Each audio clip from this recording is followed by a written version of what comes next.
Hi cubies, here's Alexandra and welcome to my next video. Today we will talk about the most important miniature in all of Warhammer. What miniature am I talking about? A Space Marine? No, not a Space Marine. Maybe a Stormcast Eternal? No, not a Stormcast Eternal. It's the humble Pox Walker.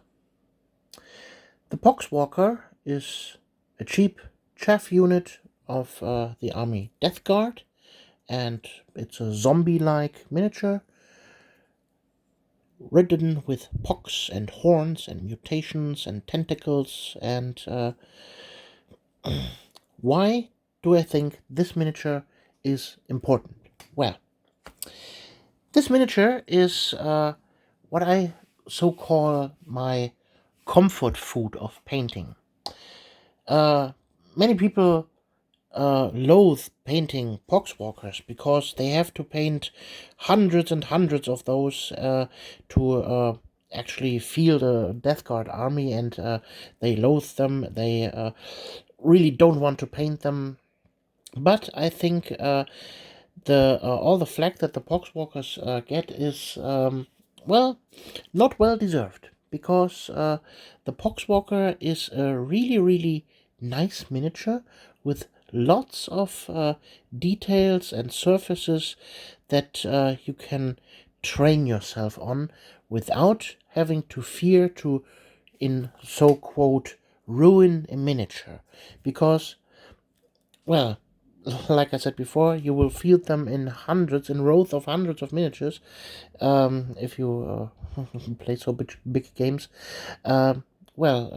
The single Poxwalker third row in the middle, you won't notice if he isn't painted in the perfect color scheme, the perfect non-metallic metal, striking with all the edge highlights and so on.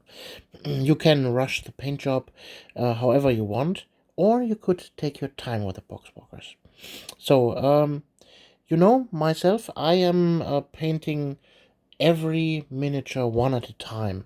So I don't like painting in real big batches or something like that. I take a miniature out of my pile of shame, and I focus then solely on this miniature.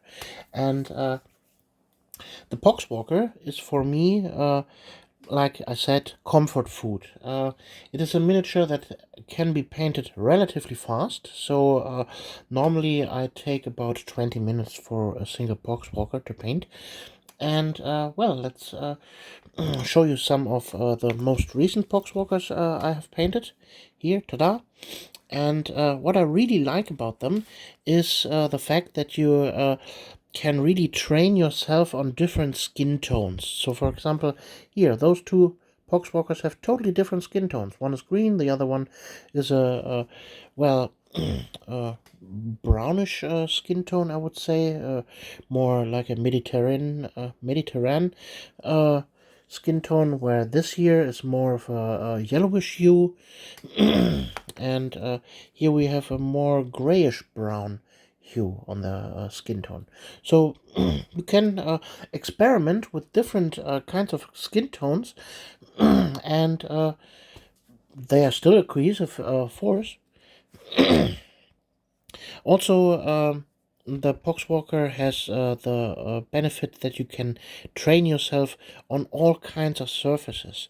So, for example, you have leather, then you have rust, you have skin tone, you have jewels, jewels, so to speak.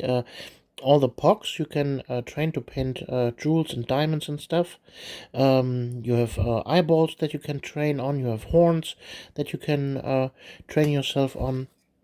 Here you have cable tubing, for example, or here gas mask, nails, boots. You have metal surfaces, like here the rivets from the belts. Here you have a wood texture and rust again, and the Poxwalker itself gives a really nice training surface.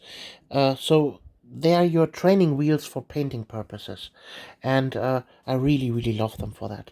So, for example, this one here, I just experimented with a different color combination with a pale green and with a magenta to a light pink, and I think that's a striking color scheme. So, for example, you can test out different colors on your miniatures to see for your other armies what works and what not.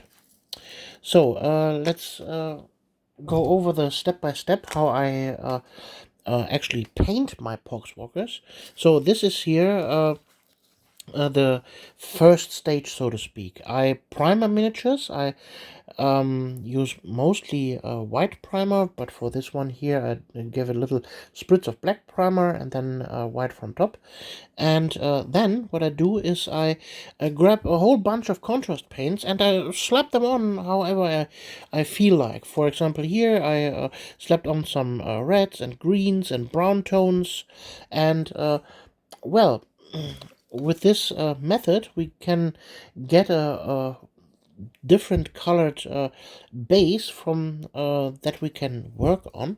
So for example, here I painted for previously in green, then I have gone over it with a purple, and voila, it created here a skin tone surface on the leather, and that's interesting for the painting perspective. Now I can grab this miniature out of the pile of all my miniatures, and I can go, okay, what do I train today for this miniature? Let's say we train blood effects here on the spilling out guts, but other than that I can train leather surface here on all the on his coat, and here we have maggots and tentacles I can train on a little bit.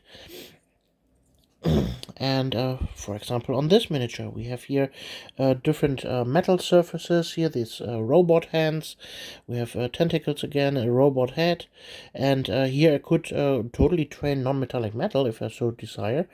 Non-metallic metal rust, for example, would be neat. Yeah, this is my 2 cents about the most important miniature in Warhammer 40k, the humble Pox Walker. I hope you like him, and we see us in the next video. Grab yourself a Pox Walker, and hey, you can throw him into my painting competition on my Discord. Until the next video, you're Alexandra. Bye!